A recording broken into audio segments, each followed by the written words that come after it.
ku dadaal inaadan ka mashquulin danahaaga oo aadan ku mashquulin danaha dadka kale, waayo ku mashquulidda dantaadu waxa ay muujinaysaa sharaftaada. Ha dullayn naftaada ee si karaamo, kana fogow waxyaabaha keenaya hoos u dhacaaga. ka gaashaama dhaawacyada soo gaadhaya naftaada, kana gal foojignaan.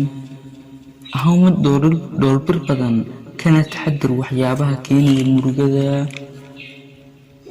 ku edbi naftaada wanaagga, kana dheerow waxyaabaha aan alle farxadda gelinaynin. ha u murugoon fallaare kaaga imaanaya dadka, waayo insaanka wax waliba waa ay ka suurtoobaane. waxa aan aad ula yaabaa dadka qaar, kuwaasi oo bixinaya lacag si ay u gataan qalbiga qof kale.